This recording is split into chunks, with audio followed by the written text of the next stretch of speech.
अमृतमय सुन जिनकी मूर्ति ब्रह्म को धारती नील की जय। मूर्ति ब्रह्म को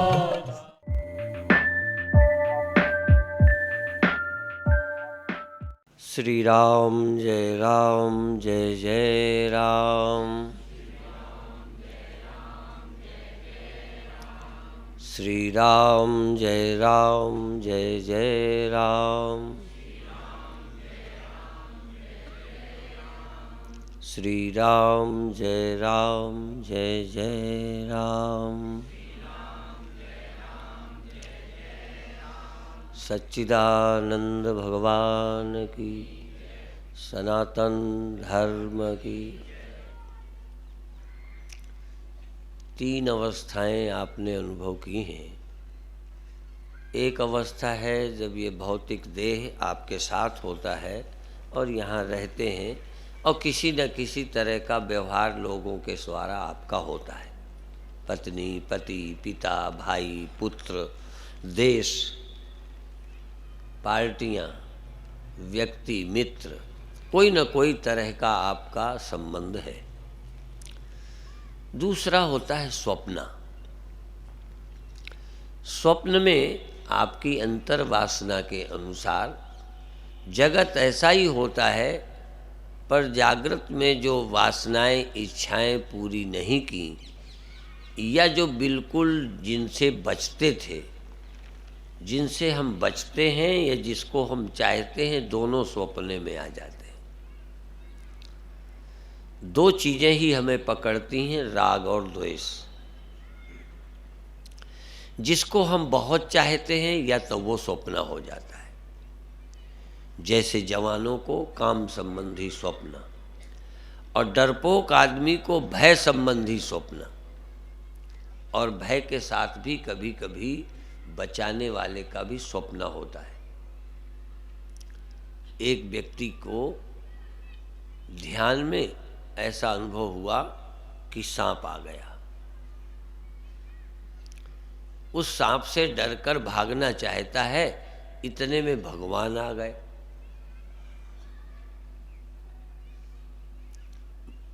मनुष्य दोनों तरह के स्वप्न देखता है, इसलिए मृत्यु के समय जिसको भगवान का स्मरण आता है, भगवान का दर्शन होता है, समझो उसकी गति होगी।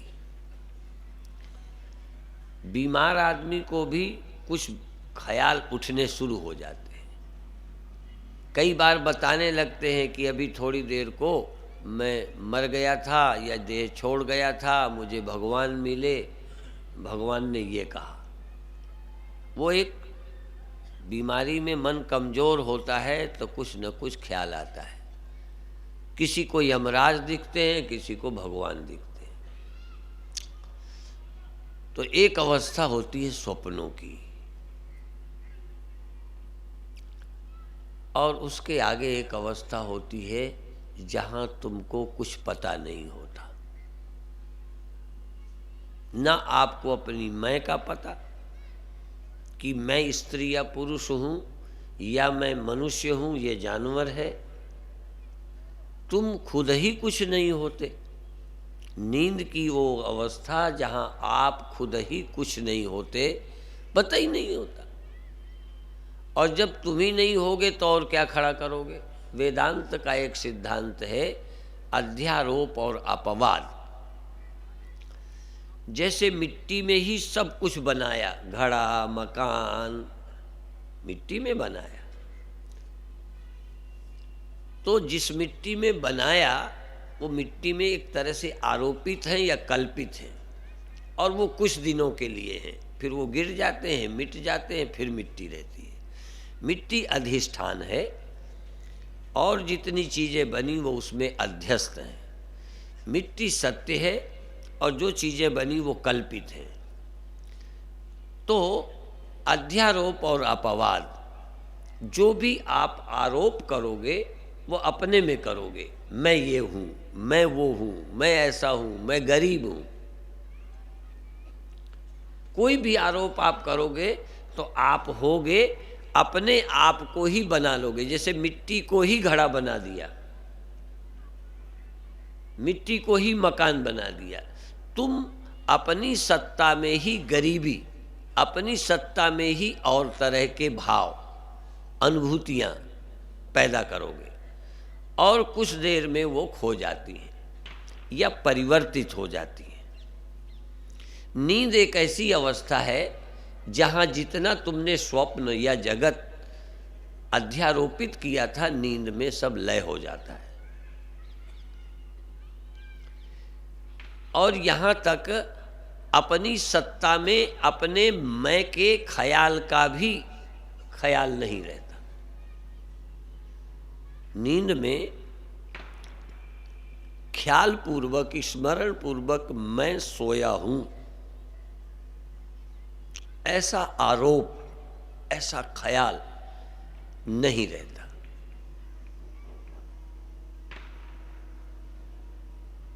तो अब हम क्या चाहते हैं कि जैसे नींद में नहीं रहता, आप जागृत में चेतना पूर्वक अपने आप में जितना कुछ आरोपित किया है उसका अपवाद कर दो।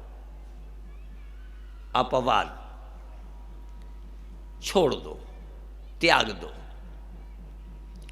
हमारी सारी पूजा पद्धतियाँ और आचरण, धर्म, कर्म भी आरोपित हैं। पहले ब्रह्मचर्य, फिर गृहस्थ, फिर वानप्रस्थ, फिर सन्यास। जिसको पहले तुमने स्वीकारा उसे भी अस्वीकार कर दो।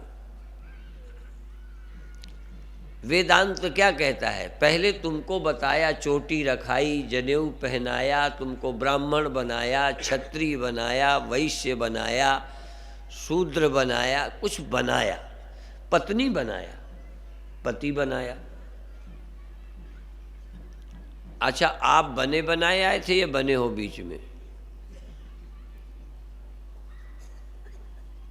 देखो, पत्नी बनाया, पत्नी और पतिव्रत धर्म बनाया और एक अनुशासन में रहना सिखाया। प्रवृत्ति के समय धर्म और निवृत्ति के समय सब धर्मों का त्याग। निवृत्ति के समय यदि प्रवृत्त होना है तो जो बनाया है उसके अनुसार, मंच में आओ तो जो बने हो वैसे ही रहो। अभिनय में मंच में आए हो तो जो रावण बने वो रावण की ही तरह बोले। जब भी व्यवहार में जाओ तो जो बनाए गए हो, राम साक्षात परमात्मा है। तुम्हें चाहे मालूम हो न मालूम हो, पर मुझे पक्का है कि राम साक्षात परमात्मा है तत्वतः। राम परमार्थतः ब्रह्म है। राम ब्रह्म परमार्थ रूपा। राम परमार्थतः ब्रह्म है। व्यवहार में एक वो मनुष्य है, और मनुष्य हैं तो जन्मे हैं। जन्मे हैं तो कोई पिता है, जन्मे हैं तो कोई माँ है, जन्मे हैं तो कोई जाति है, जन्मे हैं तो कोई कर्तव्य है, और मनुष्य हैं तो उनका कुछ न कुछ सोचने का धर्म आचरण है। तो राम पिता को प्रणाम करते हैं, माता को प्रणाम करते हैं। ये ब्रह्म होने के नाते नहीं करते, पुत्र होने के नाते करते हैं। राम एक पुत्र हैं, राम एक नागरिक हैं, राम एक पुरुष हैं, और राम एक जाति विशेष में पैदा हुए हैं। राम का जाति क्षत्रिय है और उनका एक धर्म है। और रामायण में बीच बीच आता है, हम रघुवंशी हैं, रघुवंशी कालहु डरहि न रण रघुवंशी। रघुवंशी रण में, युद्ध में डरते नहीं हैं। ये बात दिल्ली वालों को कम समझ आएगी, ये लड़ना जानते ही नहीं। क्षत्रिय वो नहीं होता। हमारे यहाँ एक आध संत हैं, अभी नाम नहीं लूँगा, वो क्षत्रिय परिवार के हैं। वो जितना लड़ सकते हैं, हम गुरुजी हैं, हम उनके बराबर लड़ नहीं सकते। बात समझ में आई? ये भी सबके बस का काम नहीं है। कई जातियां भारत में हैं जो लड़ लेती हैं, अपने बर्बाद होने की भी चिंता नहीं करती। और हमारे पंडित जी प्रधानमंत्री पंडित हैं, पाकिस्तान घुड़कियां देता रहता है, इनकी हिम्मत ही नहीं पड़ती।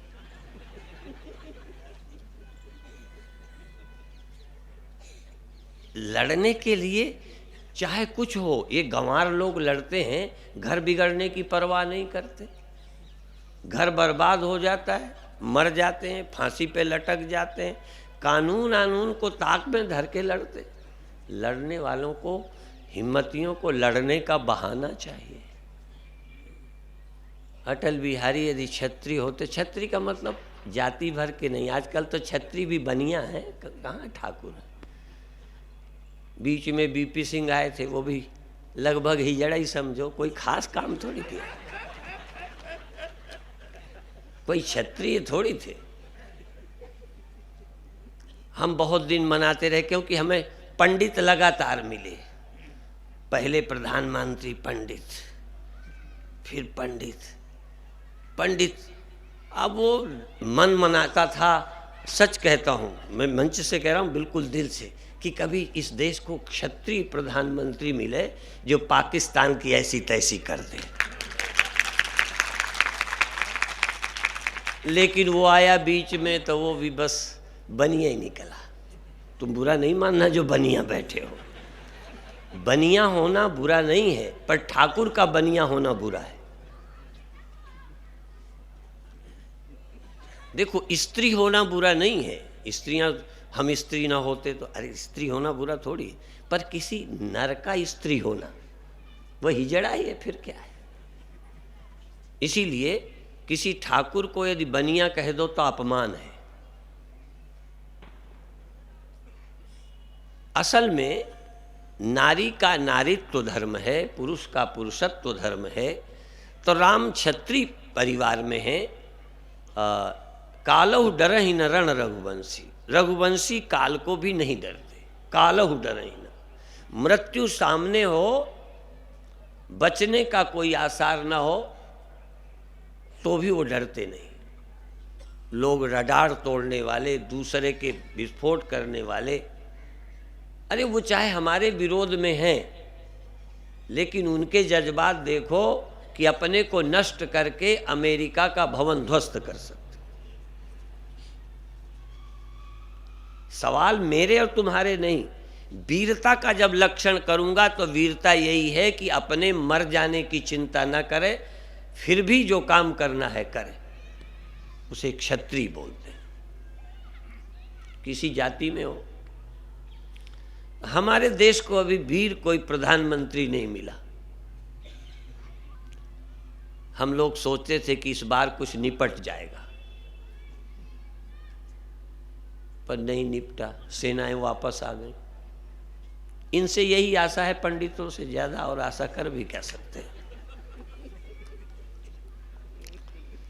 बुरा नहीं माने, लोग हमको समझते हैं हम किसी पार्टी के हैं।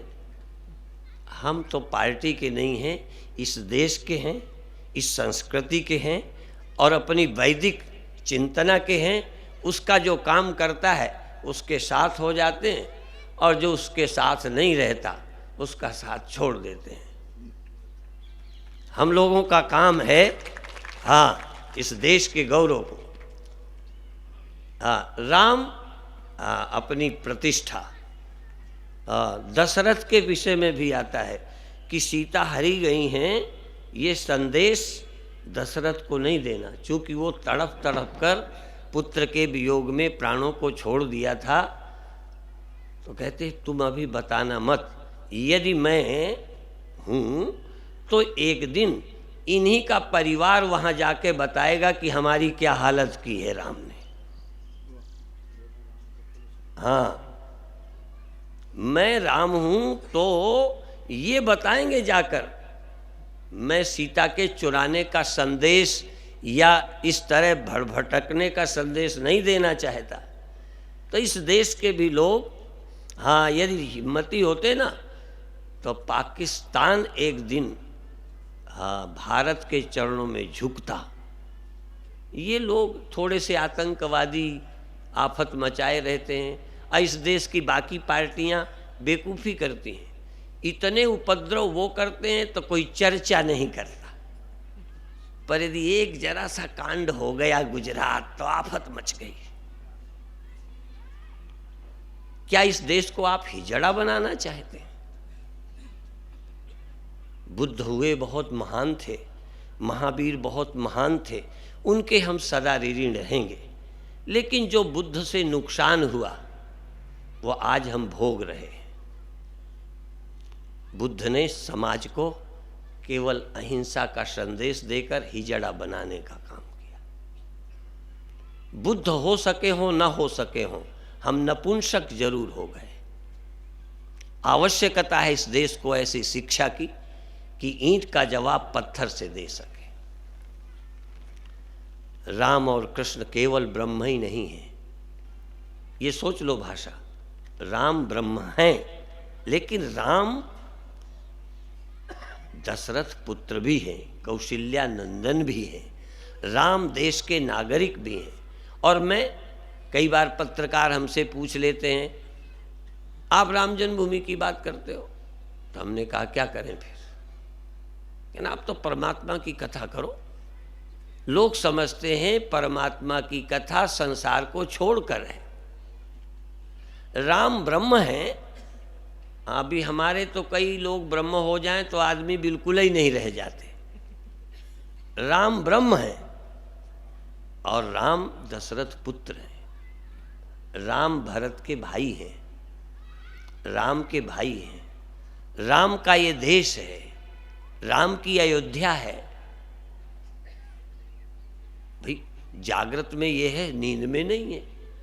तुम नींद में थे तब कुछ नहीं था, न पत्नी थे, न पति थे, न भाई थे, न बहन थे। पर जब जागे तब न कोई बहन, न कोई भाई, कोई रिश्ता नहीं। जागते ही मेरे पूरे रिश्ते ज्यों के त्यों, नींद में कुछ नहीं।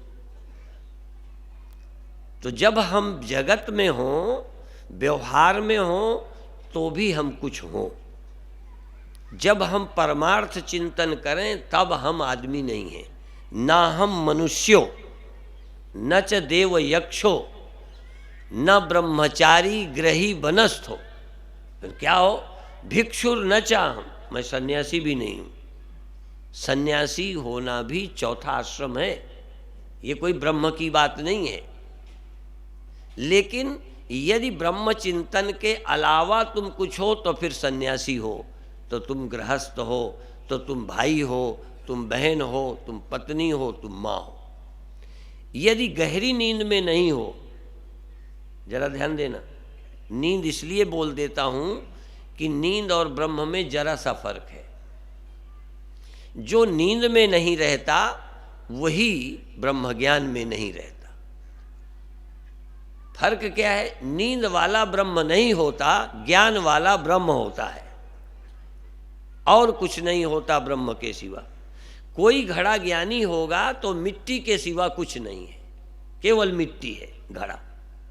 पर जब व्यवहार में आता है तो ये घड़ा है, ये सकोरा है, ये ईंटा है, ये मकान है, सब होता है। जब ज्ञानी व्यवहार में आता है तो जो है वो हो जाता है। और ज्ञान में जो आज तक हमने समझा नहीं था ब्रह्म, वो हम होते हैं। राम ब्रह्म है, राम ब्रह्म परमार्थ रूपा। राम सच्चिदानंद दिनेशा, तहाँ नहीं मोह निशा लवलेशा। वहाँ लवलेश नहीं है, लेकिन व्यवहार में राम रोते हैं, विरह करते हैं, भरत के लिए चिंता करते हैं, लक्ष्मण के लिए चिंता करते हैं। राम पत्नी के लिए रोते हैं, ढूंढते हैं, बेचैन होते हैं। इसलिए नहीं कि बिना स्त्री के राम रह नहीं सकते। तुम बिना स्त्री के रह सकते हो तो स्त्री की परवाह ही न करो। तुम्हारा बिना पिता के काम चल जाएगा तो पिता को मरने दो। राम ब्रह्म है और फिर भी राम एक व्यक्ति है और राम एक जीव है। यदि राम जीव नहीं है तो संध्या क्यों करते हैं?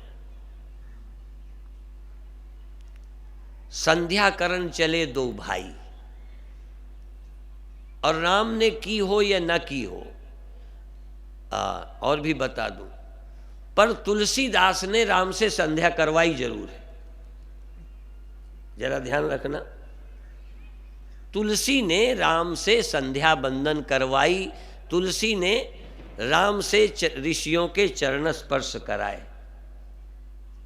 आज हम मंदिरों में बिठाकर सन्यासी भी राम भगवान की पूजा करते हैं, दर्शन करते हैं। राम भगवान ब्रह्मज्ञानियों के, परम ज्ञानियों के, ऋषियों के चरणों में जाकर नमस्कार करते हैं।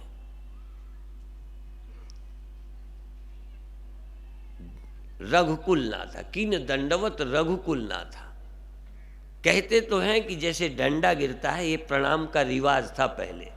अब तो लोग पहले टांगों तक आ गए, पैरों के बजाय हाथ भी नहीं, गिरना छोड़ो, हाथों से आए पैर छू लिया। अब फिर धीरे धीरे टांगें छू ली, धीरे धीरे उनकी छाती ही छू ली। अब कई तो ऋषियों के सिर छूते हैं। हमारे एक गुरु भाई हैं, माथे पर किसी से तिलक नहीं कराते, कि माथे में तो हाथ रखने का अधिकार सिर्फ गुरु को है। चेलों को तो पैर में हाथ रखने का अधिकार है, सिर पे नहीं। पे चेला हमारे सिर ही रंगते रहते। माने सिर पूजते हो कि पैर? पैर को प्रणाम करना है, सिर को नहीं करना। पर कई माताओं को मैं मना करता हूं तो वो समझती हैं कि जैसे हमारी कम इज्जत है इसलिए सिर पे नहीं करवा रहे। तो भगवान राम स्वयं प्रणाम करते हैं ऋषियों को। यदि किसी ब्रह्म को कुछ सीखना है तो राम से सीखे, कि ब्रह्म होते हुए राम चूंकि एक देहधारी हैं। और छोड़ो, मैं सुना रहा हूं तो मैं ब्रह्म हूं यही समझाऊंगा, देखो तुम्हें यही समझाऊंगा। लेकिन समझने वाले एक देह है, समझाने वाला एक देह लिए है। बिना देह के तो नहीं समझाएंगे। राम यदि राष्ट्र का काम करेंगे तो देहधारी हैं और ध्यान करेंगे। हम भी कभी आंख बंद करते हैं, कभी चिंतन करते हैं, तो ब्रह्म चिंतन नहीं करता, हम ब्रह्म का चिंतन करते हैं। इसका मतलब कुछ न कुछ अभी हम हैं तो ब्रह्म चिंतन करते हैं। जो ब्रह्म के अलावा होंगे नहीं, तो कई बार हमारे ऋषियों ने कहा कि भाई तुम रोटी खाते हो, देह हो तो रोटी खाते हो, और मन है तो जगते सोते हो, सिर्फ ब्रह्म चिंतन से ही परहेज क्यों है? जब देह है, रोटी खाते हो। कई लोग तो ये भी कहते हैं कि तुम संत हो, तुम क्या इसके चक्कर में पड़े हो? अच्छा, इस देश में आतंकवादी कुछ गड़बड़ करते रहें, हमें नहीं ना बोलना चाहिए। यदि दिल्ली को आग लगा दें तो हमें तो नहीं बोलना चाहिए, बोलना चाहिए। कई राजनीतिक हमें समझाते हैं कि नहीं बोलना चाहिए। हमने कहा तुम्हारी लड़की उठाई जाएगी तब नहीं बोलेंगे, जब तुम्हारी बहू तुम्हारे घर में उपद्रव करेगी तब नहीं बोलेंगे। फिर तो कहते हो एक भी शायद ही कोई परिवार का बचा हो जो या तो लड़के की शिकायत न लाया हो, या पति की न लाया हो, या पत्नी की न लाया हो, या देश में लुटेरों की न लाया हो, और बिना लिए दिए काम अस्पतालों की शिकायत न लाया हो। तो ये शिकायतें जब लाते हो तो क्या आशा करते हो हम कोई आशीर्वाद दे के ठीक करें कि ना करें? माने हम आशीर्वाद दे के ठीक करें कि लड़के की शराब छूट जाए। अच्छा, बेईमान नेता ठीक हो जाए कि और बेईमान हो जाए, क्या राय है तुम्हारी? तो यदि बेईमान नेता ठीक हो जाए तो उस विषय पे कुछ कहेंगे तभी ना। तो तुम तो हमारी जबान पे लगाम लगाते हो।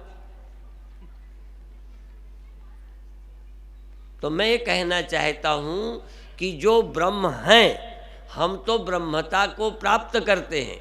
वो ब्रह्मता प्राप्त हुए हुए शरीर धारण करके हमारे कल्याण के लिए आए हैं। हम लोग तो भाई अपने लिए आए थे। हम देखो हाथ उठा के कह रहे हैं, व्यास गद्दी से कह रहे हैं। हमें ये भी याद नहीं कि पहले हमें कुछ ब्रह्मता का पता था। हम तो आपकी तरह आए, पर गुरुओं की कृपा हुई, सत्संग किया, समझ में आया। समझ में ये तो आ गया कि हम ब्रह्म हैं, बिल्कुल समझ आ गया। लेकिन हम ब्रह्म आकर समझा है, समझ के नहीं आए थे यहाँ। हमने आने के बाद समझा, राम ब्रह्म होते हुए हमारे लिए आए। हम तो अपने लिए आए। अब टाइम बच गया है थोड़ा, तो तुम्हारे साथ भी बातचीत कर लेते हैं। हाँ, हम कोई समझाने में निपुण नहीं हैं। हमने तो जो दवा खाई, हमको दमा हो गया तो हम दमा वालों को दवा बता देते। हमको पथरी एक बार हो गई थी तो पथरी की दवा बता देते हैं, कई को लाभ हो जाता है। ऐसे ही हमारा जिन दवाओं से कल्याण हुआ, वही दवा तुम्हें भी बांट देते हैं, तुम तरो चाहे ना तरो। हमें कोई बहुत निपुण डॉक्टर नहीं है। डॉक्टर तो वो हैं जो आए हैं। राम डॉक्टर हैं, कृष्ण डॉक्टर हैं, वो जानकार हैं कैसे किसे ठीक करना चाहिए। हम तो कुछ रोग जो हुए उन्हीं की दवा दे देते हैं और सावधान भी रहते हैं कि कहीं उल्टी सुल्टी दवा हो जाए तो हमारे पास प्रमाण पत्र भी नहीं है। इसलिए दवा देते समय डरते भी रहते हैं। अब विदेश में तो डॉक्टर डरते हैं। विदेश में यदि कोई रोगी गड़बड़ हो ना तो सू कर देता है और अच्छे अच्छे डॉक्टर फिर बर्बाद हो जाते हैं। यहाँ तो डॉक्टरों को छूट है कि तुम बिल्कुल गाय जैसे कसाई काटते हैं तैसे ही तुम बीमारों को मार डालो, तब भी तुम पर कुछ केस बनने वाला नहीं है। छूट है यहाँ। यहाँ लूटने की छूट, मिलाने की छूट, बेईमानी की छूट। वहाँ लुटेरों को छूट नहीं है। वहाँ 90% आदमी बड़े ईमानदार हैं। मजबूरी में है पर ईमानदार है, ठीक चलते हैं, राष्ट्रीय नियमों का पालन करते हैं। यहाँ कोई नहीं पालता। यहाँ नियम पालने को कोई तैयार ही नहीं। अभी अभी कुछ लोग मेरे कमरे में बैठे थे, मैंने कहा कथा में जाओ, कथा में जाओ, कथा में जाओ, फिर भी नहीं उठे। तो फिर मैंने कहा कि बस यही हमारा दुर्भाग्य है कि हमारे चेले हमारी आज्ञा भी नहीं मानते। तब फिर उठे, इतना जोर मारा तब उठ के आए, नहीं उठते ही नहीं। और राम जंगल चले जाते हैं, वनवास। पिता की आज्ञा हो गई, माता की जिद थी, जंगल चले गए। क्या बिगड़ जाएगा? तुम वहां ब्रह्मता का ख्याल करो कि तुम जब तुम्हारा कुछ बिगड़ता ही नहीं तो जंगल जाने में क्या बिगड़ जाएगा? जब तुम मरते ही नहीं तो यदि युद्ध में मर जाएंगे तो क्या हो जाएगा? हम अमेरिका में थे जिन दिनों, यहाँ तैयारियां चल रही थी, तो हमने सोचा हे भगवान हो ही जाए, काम निपट जाए। कब तक ऐसे डर डर के जिएंगे? कम से कम मरना तो है ही। आप लोगों को तो नहीं मरना ना, मरना है। तो जब मरना ही है तो काम निपटने में यदि मर जाएंगे लोग, 2/3 मर जाएं, 1/4 मर जाएं, पूरे मर जाएं, चैन तो हो जाएगी, काम तो निपट जाएगा। आज इधर, आज उधर, परसों उधर। अब फिर हमने तो आतंकियों की खेती पैदा की, खेती की। हाँ,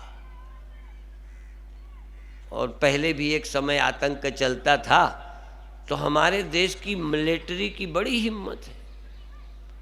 मिलिट्री वाले एक बार हम मिले थे तो पूछा, तो कहने लगे हमें 2 घंटे का टाइम चाहिए। 2 घंटे का, एक कहता था 2 दिन का। बस 2 दिन का टाइम हो हम सब निपटा सकते हैं। पर 2 दिन के लिए आज्ञा देने वालों को तो बल चाहिए कि हाँ तुम निपटो, जो होगा फिर हम तैयार हैं। लड़ना उनको और हिम्मत प्रधानमंत्री की गड़बड़ाती है, क्या करें बताओ। तुम्हें मरना नहीं, तुम्हें लड़ना नहीं, तुम्हारी संसद में हमला हो गया, तुम्हें हिम्मत ही नहीं पड़ती। लगता है हिम्मत और कमजोर पड़ गई। असल में देखो, राम ब्रह्म ही नहीं है, क्षत्रिय भी है। राम ब्रह्म ही नहीं है, दशरथ के लड़के भी हैं। राम केवल ब्रह्म ही नहीं है, धर्मात्मा भी है। राम साक्षात धर्म के विग्रह है। इसीलिए तुलसीदास राम को कृष्ण से ज्यादा महत्व देते हैं, क्योंकि समाज को धर्म भी देना है। शरीर मिल जाए धर्म न मिले तो तुम किसी की पत्नी नहीं हो। देखो, तुम्हें शरीर मिल गया और धर्म नहीं है तो तुम किसके पति हो, किसकी पत्नी हो। परिवार इसलिए है कि हमारे यहाँ धर्म है। परिवार, पत्नी इसलिए है, पति इसलिए है कि धर्म है। यदि धर्म न हो तो बच्चे पैदा होंगे, पर कोई पति होगा क्या? क्या जानवरों के संतान नहीं होती? जवानी है, काम है, संतान होगी, लेकिन मेरा पिता, मेरी माँ, मेरी बहन, ये धर्म ही देगा। तो राम नारी व्रत है। देखो, पत्नी व्रत तो पतिव्रताओं का वर्णन तो बहुत आता है, लेकिन राम पत्नी व्रता भी है। दूसरा विवाह नहीं किया। यहाँ तक यज्ञ के समय, पूजन के समय, रामेश्वरम की प्रतिष्ठा के समय, चूंकि बिना पत्नी के कुछ कार्य नहीं होते। असल में सन्यासियों को ये करने का अधिकार नहीं है। ये भी बताओ, धर्म की आज्ञा है, चोटी हो, जनेऊ हो, पत्नी हो तो यज्ञ करेंगे, सपत्नीक। अर्थात कर्म में अधिकार उन्हीं को है जिनके चोटी है, जनेऊ है, पत्नी है, वो कुछ कर्म करने के अधिकारी हैं। सन्यासी को ये अधिकार नहीं है। तो राम जब रामेश्वरम में भगवान शिव की, रामेश्वरम की, उसका नाम ही है रामेश्वरम, रामस्य ईश्वरः, राम के जो ईश्वर, राम जिनको भगवान मानते हैं, राम के जो इष्ट हैं, उनकी स्थापना करते हैं, पूजा करके, हाँ पूजा करके जाते हैं लंका के लिए। शंकर भगवान, वो तो राम के ईश्वर शंकर। और राम देखो, राम शिव को, और शिव राम पे रीझे बैठे। अपन एक ज्ञानी दूसरे ज्ञानी की निंदा करते हैं। सीखना है तो सीखो। राम साक्षात परमात्मा, शिव साक्षात परमात्मा। जानते हैं अपने को परमात्मा, मानते हैं सामने वाले को परमात्मा। अपन लोग तो अपन को जान ले तो दूसरे को कुत्ता समझते हैं, डॉग गॉड तो समझते नहीं कि ये सामने जो है साक्षात ईश्वर है, गॉड है, नहीं, डॉग है। जो व्यवहार कुत्ते के साथ करना होता है वो हम पड़ोसी के साथ करते हैं। राम साक्षात ब्रह्म, पर शिव को, शिव की स्थापना करके पूजन करते हैं। शिव समान प्रिय मोहि न दूजा।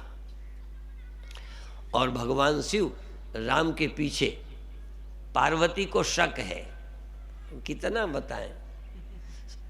देखो, और किसी बात में हो शक या किसी को न हो, ब्रह्म ही होने में सबको शक है। राम ब्रह्म है, सर्वज्ञ सर्वसमर्थ है, इस बात को पार्वती नहीं मान पा रहे। आदमी हैं, सीता के लिए रो रहे हैं, ये कैसे ब्रह्म हो सकते हैं। ये रोटी खाते हैं, ये सोते हैं। आत्मा कभी सोती, ब्रह्म कभी सोता है। राम तो सोते हैं, आप सोते हैं, गुरुदेव सोते हैं, कैसे ब्रह्म हो सकते हैं। ये समझना आसान नहीं है। अपने को भी समझना कठिन है, दूसरे को तो बहुत ही कठिन है। दूसरा भी तुम्हें कोई ब्रह्म लगता हो कि ये साक्षात भगवान है, ऐसा लगे, इसका नाम श्रद्धा है। तो फिर राम ने क्या किया, सीता सोने की बनाई गई, सोने की सीता बनाकर पत्नी बगल में बिठाकर हवन हुआ। अपन लोग तो पत्नियों को कहीं साझे में नहीं रखते, और तुम साथ रखते ना तो बोतलें कैसे चलती, साथ रखते तो मनमानी कैसे करते। साथ रहने पर एक दूसरे पर अंकुश रहेगा। तो देखो, हमारे यहाँ ऐसे शुभ कर्म बिना पत्नी के नहीं होते, इसीलिए हमने आरोप शब्द कहा था। कर्म में आरोप है, ब्राह्मण को ये करना चाहिए, क्षत्रिय को ये करना चाहिए, वैश्य को ये करना चाहिए, विवाहिता का ये धर्म है, अविवाहिता का ये धर्म है, पत्नी का ये धर्म है, विधवा का ये धर्म है, और राजनीति में जाए तो उसका ये धर्म है, पिता का ये धर्म है, पुत्र का ये धर्म है, ये बताया। और जब मोक्ष का विषय आया ब्रह्म का, तो उतनी देर ब्रह्म चिंतन में मैं वैश्य नहीं हूँ, मैं शूद्र नहीं हूँ, मैं हिंदू नहीं हूँ, मैं मुसलमान नहीं हूँ, मैं स्त्री पुरुष नहीं हूँ, और मैं जीव भी नहीं हूँ। जीवो ब्रह्मैव न परः, हम ब्रह्म ही हैं, अहम ब्रह्मास्मि। ये बात कल्पना नहीं है, बल्कि सच बताऊं, ये जो सच है, तुम पत्नी हो, पति हो, भाई हो, हिंदू हो, क्षत्रिय हो, मनुष्य हो, इससे ज़्यादा सच है, बल्कि ये अधूरा सच है, पूरा सच है कि तुम ब्रह्म हो। पर ये बात समझ में नहीं आती, ये स्वप्न है आज अभी। सत्य ये है कि तुम ब्रह्म हो। राम सचमुच परब्रह्म है, राम ब्रह्म परमार्थ रूपा, परमार्थ से राम ब्रह्म है। व्यवहार में दशरथ के लड़के हैं। व्यवहार और परमार्थ, जैसे स्वप्ना और जागना, दो में से कौन सच्चा तुमको लगता है? बोलो। जागरण, स्वप्ने की तुलना में ये सच है। ऐसे ही व्यवहार के जगत की तुलना में ब्रह्म परमार्थ सच है। परमार्थ, परमार्थतः तुम ब्रह्म हो, व्यवहारतः तुम आदमी हो।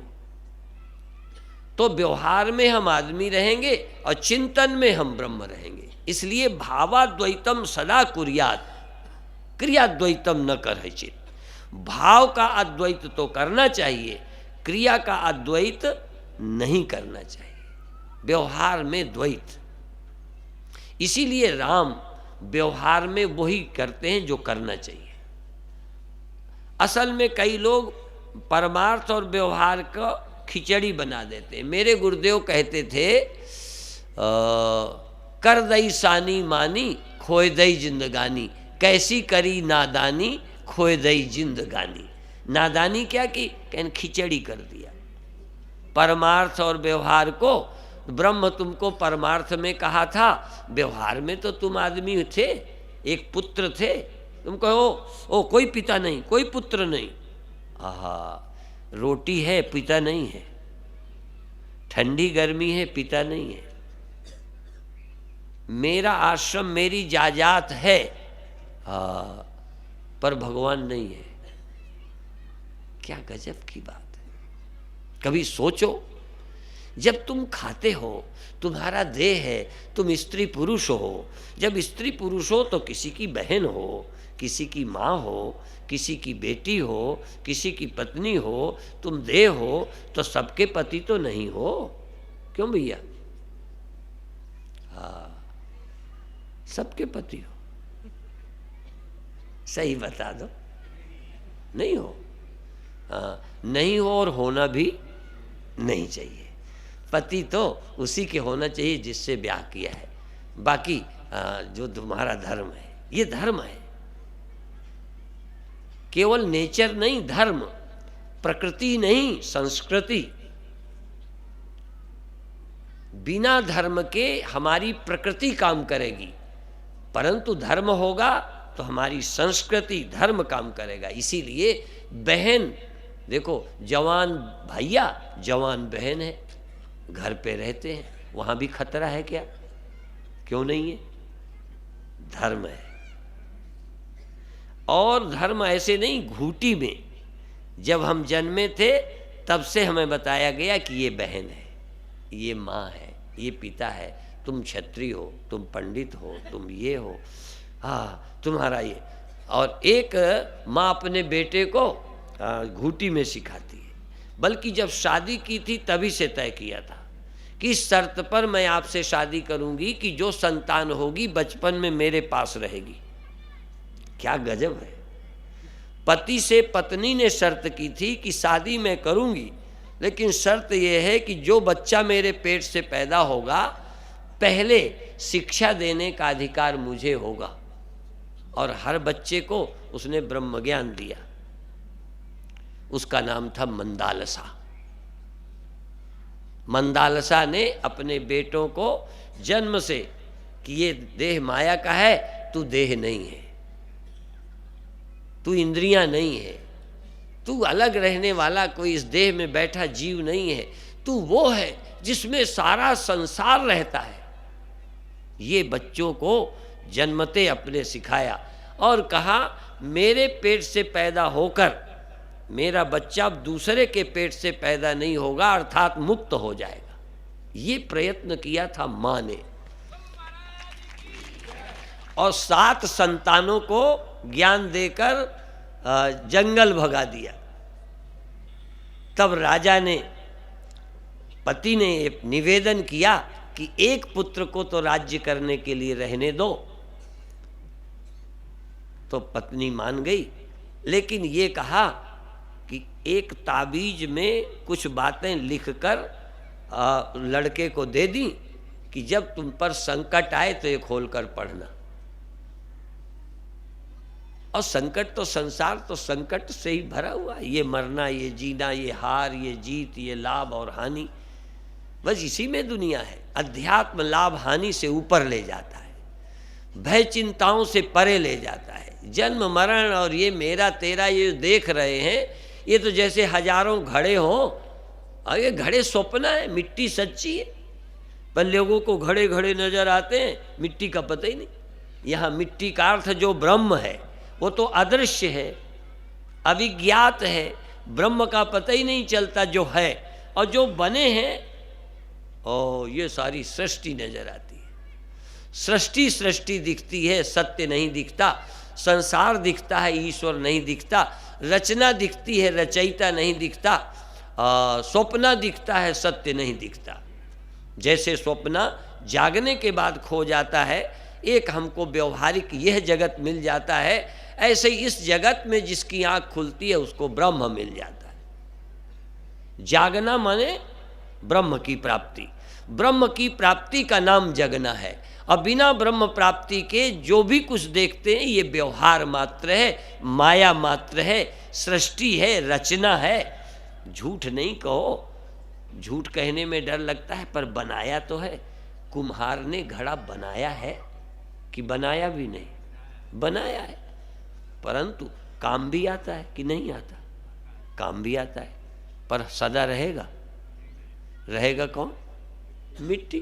बस जो सदा नहीं रहता, जो पैदा किया गया है, चाहे ईश्वर ने किया, माया ने किया, चलो वैज्ञानिक ने किया, चलो मार्क्स लेनिन ने कर दिया होगा। चूंकि लोग ईश्वर को नहीं मानते, हाँ चलो तो इनके बाप ने पैदा कर दिया होगा। वैसे हमारी समझ में न तो तुम्हारे बाप ने पैदा किया, न मेरे ने, और न किसी नेता अभिनेता के बाप ने, क्योंकि वो बाप खुद ही पैदा हुआ है। उसने जगत तो पैदा नहीं किया। इस जगत को पैदा उसी ने किया है जो स्वयं कभी पैदा नहीं हुआ, उसका ये जगत बनाया है। और उसको हम नाम तो लेने लगे हैं पर अभी जानते नहीं हैं। नारद को ये अपनी बात समझ में आई। नारद ने सनत कुमारों से कहा, सनत, हाँ सनंदन, हाँ सनातन, सनत कुमारों से नारद ने कहा मैं इतिहास जानता हूँ, भूगोल जानता हूँ, ज्योतिष जानता हूँ, मैं सभी विद्याएं जानता हूँ, भूगोल जानता हूँ, मंत्र तंत्र सब जानता हूँ, परंतु मैं अभी आत्मवेत्ता नहीं हूँ। क्योंकि मैंने पढ़ा है, ये सुना भी है कि आत्मवित् हर्ष शोकौ जहाति ब्रह्मविद् आपनोति परम। ब्रह्मवेत्ता तो ब्रह्म ही हो जाता है, ब्रह्मवेत्ता शोक मोह से पार चला जाता है, और मैं अभी पार नहीं हूँ, ये तो मुझे मालूम ही है। इसलिए तो सनत कुमार उन्होंने समझाया कि तुम नाम वेत्ता हो, अभी तुम शब्द ही वेत्ता हो, अर्थ वेत्ता नहीं हो। अभी शब्द जैसे तुम सुन लेते हो राम, भगवान, ब्रह्म सुन लेते हो, पर अभी जानते नहीं हो क्या ब्रह्म। दुनिया का नाम जानते हो और चीज़ भी जानते हो, घड़ा नाम भी जानते हो और घड़ा किसे कहते हो वो जानते हो, आप बाल्टी जानते हो, लोटा जानते हो, मकान जानते हो, ये जानते हो। लेकिन ब्रह्म जब कहते हो तो आपके सामने कुछ ख्याल है क्या है ब्रह्म? देखो घड़ा कहते तुम दावे से कह सकते हो हम जानते हैं। अच्छा पानी जानते हो कि नहीं? और दूध जानते हो? अच्छा रोटी जानते हो? खाई है, देखते हैं, पहचानते हैं। अच्छा ब्रह्म को भी पहचानते हो ना?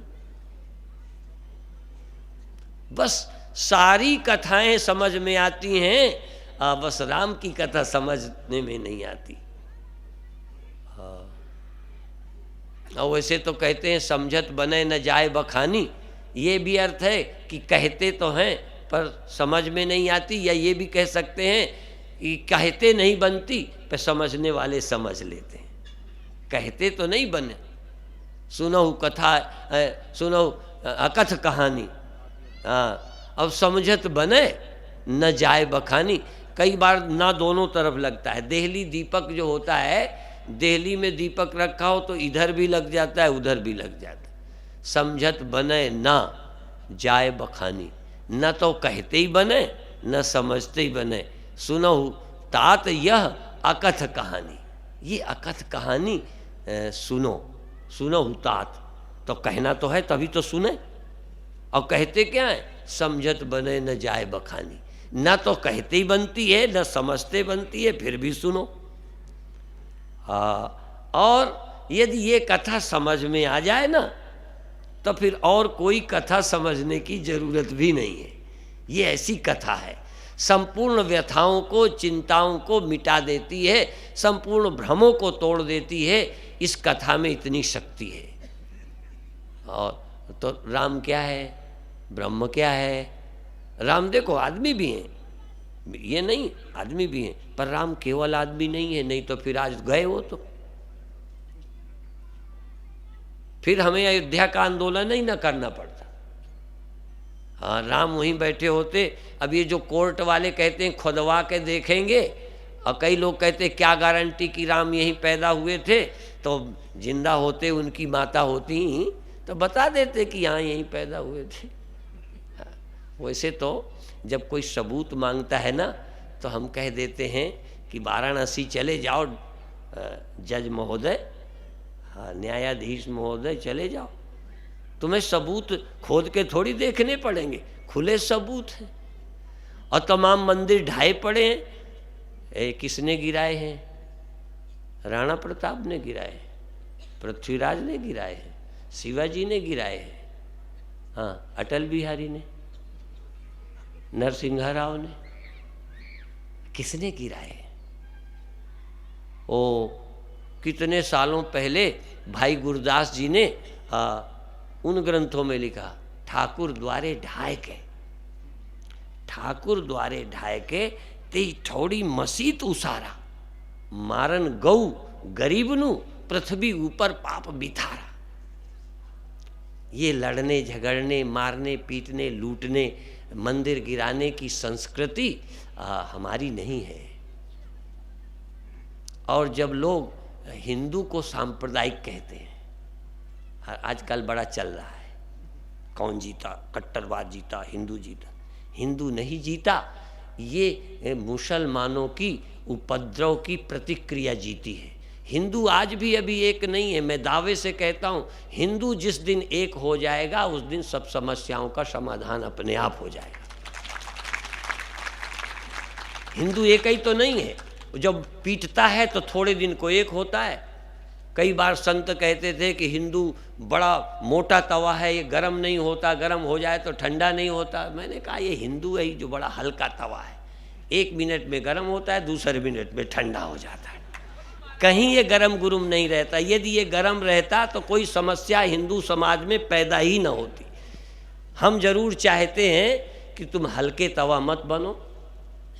और ये 2 मिनट का गोधरा कांड नहीं है, ये हर मोहल्ले, हर देश, हर क्षण, हर इलाके में होता ही रहा है। इसलिए सावधानी की ज़रूरत है। गोधरा कांड तुमको सिर्फ सीखने की अकल लेने के लिए है बस। और उनके लोग कभी नहीं कहते ये बुरा हुआ ना, वो तो पीठ थपथपाते हैं, शाबाशी देते हैं। आज भी मंदिर गिराए जाने वालों के नाम के लिए मर रहे, गिराए जाने वालों। हाँ, हम नहीं चाहते, हम सबका सम्मान करते हैं। हाँ, बल्कि चोर किसी जाति का हो, अपराधी किसी जाति का हो। अभी तो ये जो संसद में हमला करने वालों को फांसी हुई, उनके बचाने के लिए अभी उपद्रव शुरू है।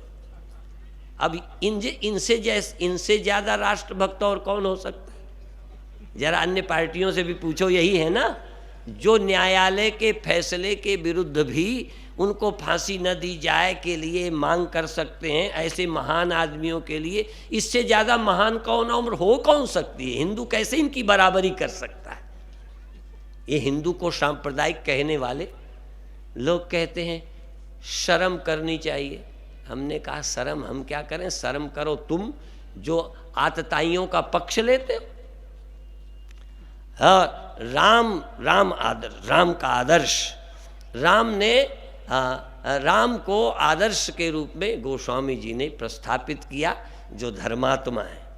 किसी ज्ञान की अकड़ में, ब्रह्म होने की अकड़ में भी अनैतिक आचरण नहीं करते। ब्रह्म होते हुए, राजकुमार होते हुए, बल होते हुए एक केवट का पैसा देने को भी नहीं रोकते। हाँ, पार होते। यहाँ तो पुलिस वाले भी सब्जी मंडी वाले से सब्जी उठा लेते हैं। यहाँ तो पुलिस वाले रिक्शे में बैठकर उतर जाते हैं और ऊपर से हट। यहाँ देखो, जहाँ राम का आदर्श चला गया तहाँ समझो सब चला गया। इसलिए राम के आदर्श की स्थापना भारत में हो तो राम राज्य आ सकता है। अभी इतना ही कहकर समाप्त करते हैं।